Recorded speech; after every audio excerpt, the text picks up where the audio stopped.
Jika di Bogor ada Kampung Tahu Siksa, Bekasi juga punya wilayah serupa, tetapi dengan keunikan yang berbeda. Kampung Tahu Bulat. Puluhan penjual tahu bulat yang berasal dari ragam profesi ada di tempat ini. Inilah sepenggal kisah dari Kampung Tahu Bulat.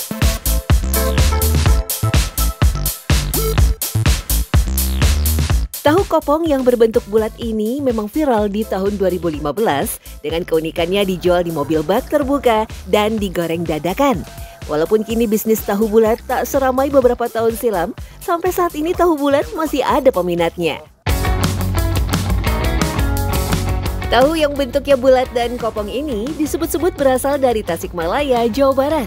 Konon, tahu bulat ini lahir dari tangan petani salak di daerah Kecamatan Cineam dan Karangjaya, Tasikmalaya.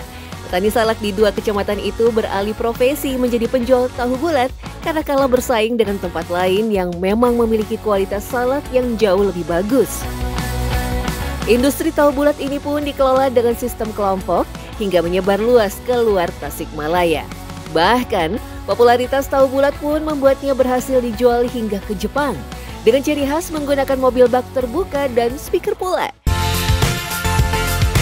Ada satu wilayah di Bekasi, Jawa Barat yang dihuni tak hanya satu atau dua penjual tahu bulat, tapi belasan. Sampai-sampai daerah ini pun dijuluki sebagai Kampung Tahu Bulat.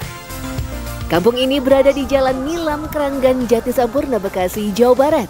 Uniknya, penghuni awal Kampung Tahu Bulat ini justru orang Minang, Sumatera Barat. Adalah Hasan, pria asal Padang yang merantau ke Jakarta dan bekerja sebagai teknisi di salah satu perusahaan swasta yang mendiami kampung ini.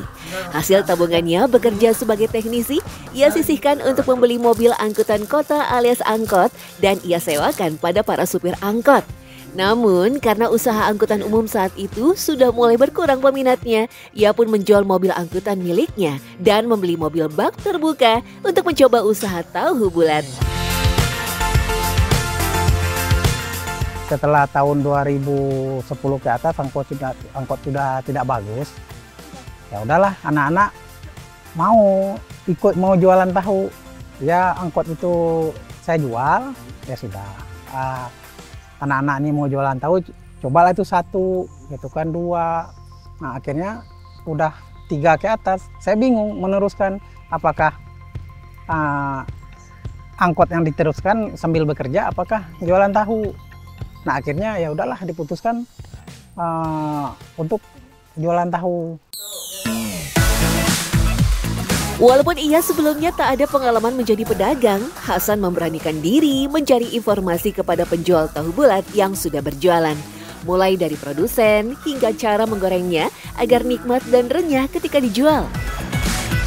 Hasan mendapatkan tahunya dari pabrik Songka di Ciamis. Setiap pagi, sekitar jam 2 dini hari, tahu akan dikirim dari Ciamis ke Jakarta dengan mobil pengiriman dari pabrik. Sementara bumbu tahunya ada yang dari pabrik, ada juga yang disediakan olehnya. Hasan menggunakan bumbu kering untuk menjual tahu bulatnya.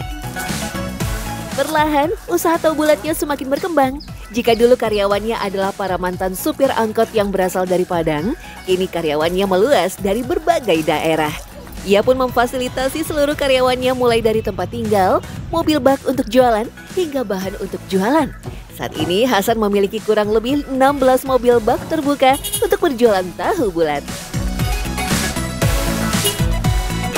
Kalau untuk karyawan, sekitar 40 orang ada di sini. Ya karena ada yang libur ya dia yang gantiin gitu kan. Tapi 30-40 orang karyawan di sini. Ya kita sediakan bagi yang bujangan, kita sediakan kontrakan. Bagi yang dia berkeluarga ya dia ngontrak sama ininya. Jadi wajar saja jika kawasan ini disebut Kampung Tahu Bulat karena memang belasan rumah di sini ditempati oleh karyawan Hasan yang memang bekerja sebagai penjual tahu bulat. Sistem yang digunakan Hasan berbisnis tahu bulat adalah sistem bagi hasil. Karyawannya harus membayar uang sewa mobil kepada Hasan setiap hari. Hasan akan memberikan uang bensin namun dikembalikan sepulang mereka berjualan. Lalu mereka akan diberi masing-masing 2.000 buah tahu untuk dijual. Biasanya para penjual tahu bulat mulai berjualan pukul 12 siang hingga tengah malam sampai dagangannya habis. Bahkan ada yang sampai subuh baru pulang ke rumah. Para penjual tahu bulat yang bekerja di bawah Hasan memiliki rutenya masing-masing. Hal ini untuk menghindari kesamaan lokasi berjualan. Mereka tersebar hingga seluruh wilayah Jabodetabek. Dari puluhan karyawan yang bekerja pada Hasan, ada pasangan suami istri asal Sumatera Barat, Rozi dan Amelia, yang sudah menjadi karyawan Hasan kurang lebih 3 tahun. Mereka berdua terpaksa berjualan sambil membawa kedua anaknya yang masih kecil. Sebelum berangkat kita harus ngecek dulu radiator mobil misalnya kan, atau gas, bumbunya, tusukannya kita angkut ke mobil. Sesudah itu baru kita cek-cek, langsung kita store sama bos, baru kita angkat tahunya lagi ke mobil. Ya repotnya itu misalkan ya kalau lagi menggoreng gitu, ini rewel, susah, terus ayahnya kan bawa mobil gitu kan, harus keliling juga gitu kan, repotnya itu doang kalau lagi menggoreng. Kalau ditinggal nggak ada yang nungguin gitu.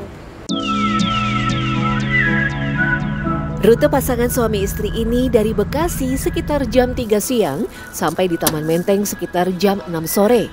Mangkal di situ sampai jam setengah 10 malam, setelahnya barulah mereka berkeliling. Dari Monas, Senayan, kawasan Sudirman hingga Bundaran HI sampai pukul 3 pagi.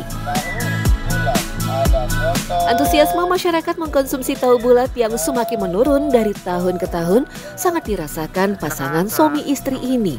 Jika beberapa tahun lalu mereka berjualan tahu bulat bisa mendapatkan penghasilan bersih sampai 300.000 dalam sehari, namun saat ini untuk mendapatkan penghasilan bersih 100.000 saja sudah sangat sulit bagi mereka. Walau kini harga tahu bulat dibanderol Rp1.000 per buahnya, tak lagi 500 seperti dulu. Kadang sedihnya tuh kalau hujan gitu kan, hujan tuh kadang nggak ada yang beli sama sekali gitu. Yang namanya rumah tangga kan banyak kebutuhan gitu kan. Ya kadang pulang kita berangkat jam 1 siang, pulang subuh itu kadang kita cuma bawa uang 15.000. Iya, 15.000.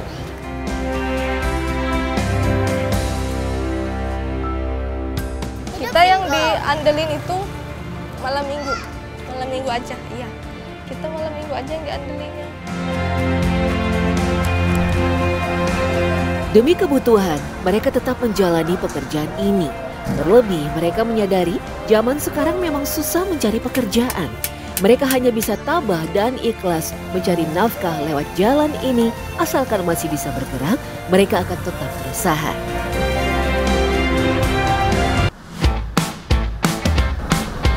Sebagai penjual tahu bulat, menggoreng tahu agar dapat mengembang berbentuk bulat sempurna dan memiliki tekstur kosong di dalamnya membutuhkan teknik tersendiri yang tidak boleh asal. Kalau kita goreng dikit, minyaknya banyak, kita masukin tahunya ke dalam minyak penggorengan, kita hidupin kompornya bang. Sesudah itu, udah mulai mengembang dikit, langsung kita angkat dulu tahunya, baru kita kecilin kompornya. Udah kita saring tahunya itu, agak menciut tahunya, baru kita masukin lagi, kita aduk pelan-pelan dulu, pelan-pelan. Baru kita hidupin kompornya sedang aja, jangan terlalu gede. Kalau terlalu gede kompornya, tahunya bakalan pecah, retak, nggak bagus kembangnya. Kampung Tahu Bulat di Bekasi, Jawa Barat tak hanya sebatas kawasan tempat tinggal para pedagang. Namun, disitulah tempat para penjual tahu bulat membakar semangat dan menaruh harapan agar tetap bisa bertahan hidup dalam hingar-bingarnya ibu kota.